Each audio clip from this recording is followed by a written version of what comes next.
Hello guys, welcome back to another channel video.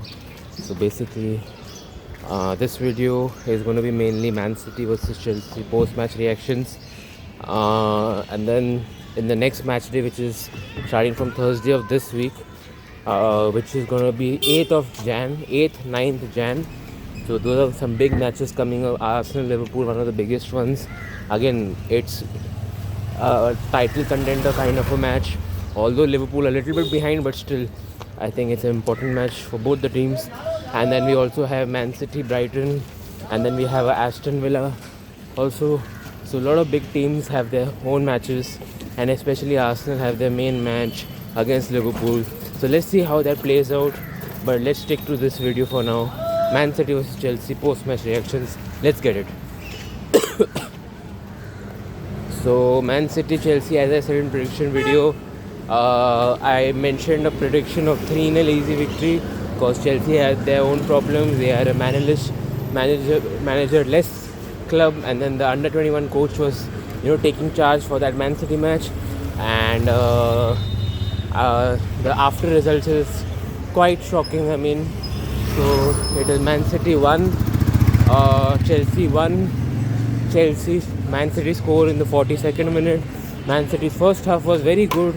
I had the ball for most of the time and we created the chances, and Tijani Reinders scores in the 42nd minute.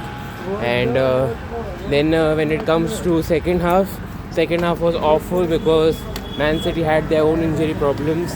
Guardiola was taken out, so was Ruben Diaz, and Nathan Ake, who also Abdulkadir Khosanov was brought in, and then also Rico Lewis was brought in as well.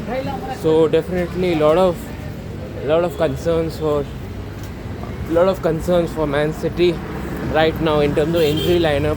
Already Oscar Bob Savinho, Stones, and then one more player. One more player.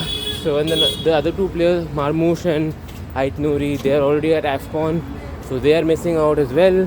So a lot of injury problems right now for City, and City should have got the win. Even I'm quite frustrated. 94th minute equalizer by Enzo Fernandez. It's a simple tap and goal. The first shot was saved.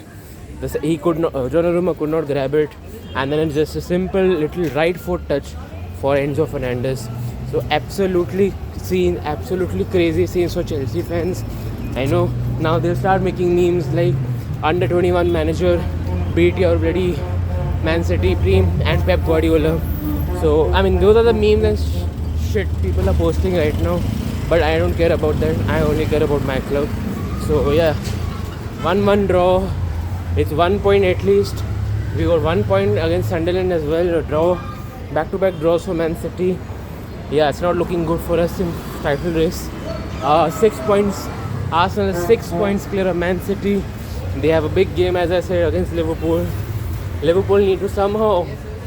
Now only Man City's hopes is Arsenal bottles it. I don't know how Arsenal is going to bottle it because their form is absolutely good. So let's see what happens. Meanwhile, let's talk about Man City. Second half was awful, as I said, injuries, and first half was very good actually. A lot of chances. One shot by Erling Haaland hit the post. Another hit just missed the post by Phil Foden, and another by I think Reinders or someone else. So absolutely, we had our chances, but similar to the Sunderland game, but unfortunately we were not able to convert those, and some of them didn't even go in. So that was just unfortunate and unlucky at this point. And if I talk about Chelsea, first half was awful. Absolutely, they had the ball. They had a few chances. They also scuffed up a few. Pedro Neto, one of the most open chances you'll ever see. He also missed it from a simple in front of the goal. He just chipped it over the goalkeeper. Absolutely, that was a big chance for Chelsea. That was a main chance. But other than that, the other shots from Estevao, what a block by Guardiola that was. Cole Palmer also missed. Liam Delap missed another. So that was not good signs for Chelsea. And Chelsea should have been one up very, very early on, but they somehow get a goal, somehow scrappy goal it was. And I don't know what else to say, to be very honest, because Chelsea also I think are top 5, top 6 right now. They had a few dips recently, like against 2-2 against Bournemouth, and then another loss in previous game to that. So absolutely, Chelsea also have their own problems, as I said in the prediction video. But yeah, I mean, focusing on City. City's next game is against Brighton.